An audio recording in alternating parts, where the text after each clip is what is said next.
Shalom Bapak Ibu Jemaat semuanya. Mari bersama kita mempersiapkan diri kita masuk di dalam saat teduh hari ini Jumat 27 Mei. Mari mengambil saat teduh.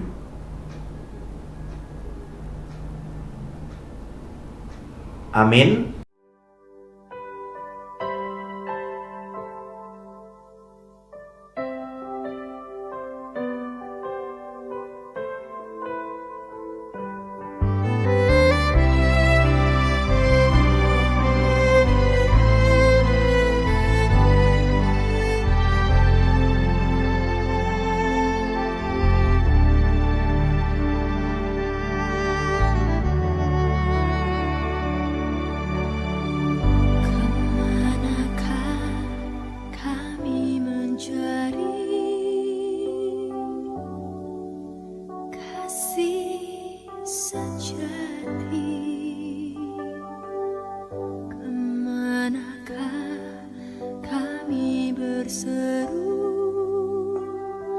Saat badai datang menderu, yang kami tahu hanya Kau yang mampu pulihkan segala sesuatu.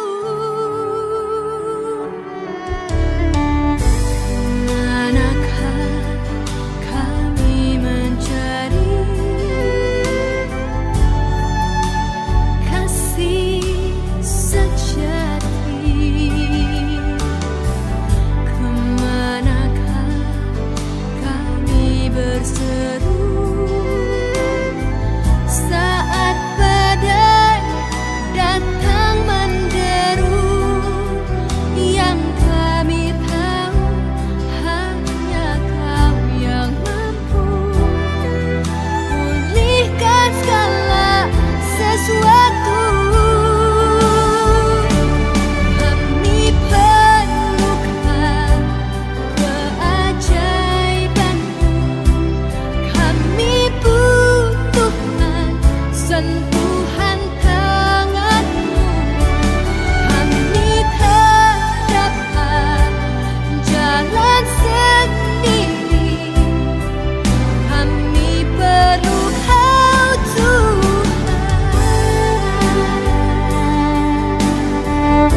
Judul renungan kita pada hari ini yaitu kekalahan yang diizinkan Tuhan.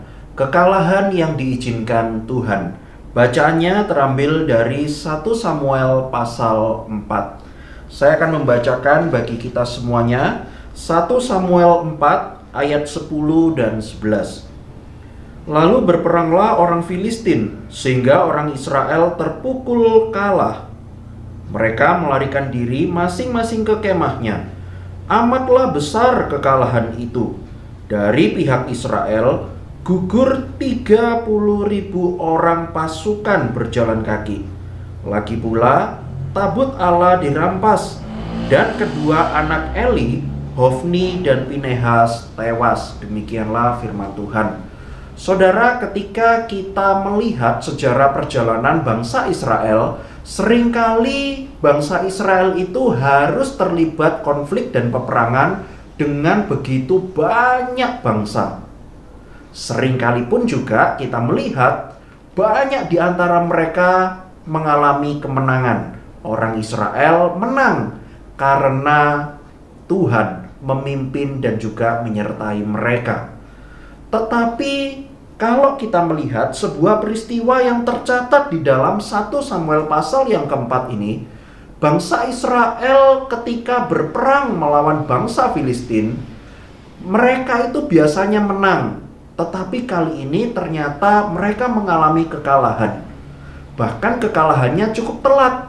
Dikatakan di situ bahwa sebanyak 30.000 orang pasukan dari Israel itu meninggal. Tabut Allah dirampas oleh orang Filistin.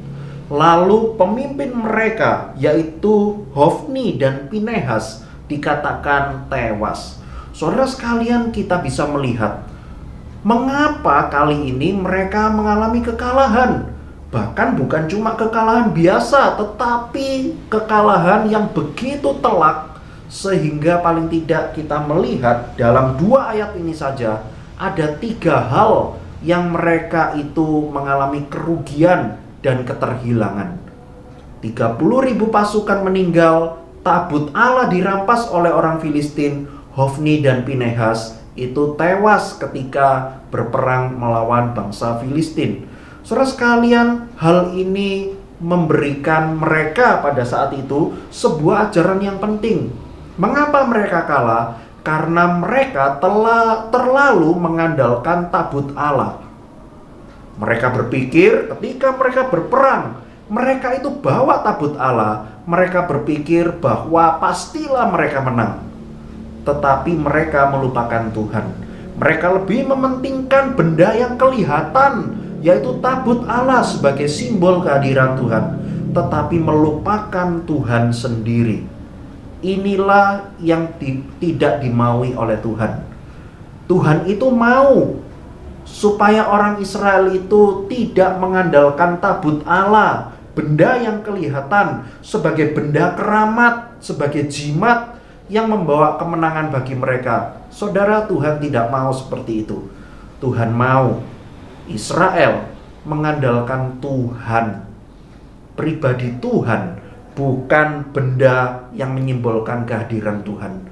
Lalu juga kita bisa melihat bahwa apa yang dilakukan oleh Hofni dan Pinehas, mereka yang berdosa, mereka yang berbuat jahat kepada Tuhan, itulah yang menyebabkan kekalahan bagi mereka. 1 Samuel pasal 4 mengajarkan kita semua, mari kita mengandalkan Tuhan, bukan mengandalkan benda yang kelihatan. Mari kita mengandalkan Tuhan, bukan mengandalkan manusia yang begitu banyak melakukan dosa. Kiranya firman Tuhan menjadi kekuatan dan penolong bagi setiap kita. Amin. Mari kita berdoa. Bapa yang di sorga, terima kasih hari ini kami sudah belajar kebenaran firman-Mu, menolong dan mengajarkan kami semua supaya kami dapat mengandalkan pribadi Tuhan, bukan mengandalkan benda-benda ataupun juga jimat-jimat yang menyimbolkan Tuhan.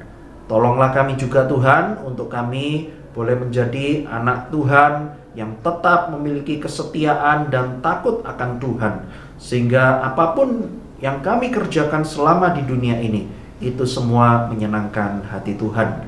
Terima kasih Tuhan, di dalam nama Tuhan Yesus kami sudah berdoa. Amin.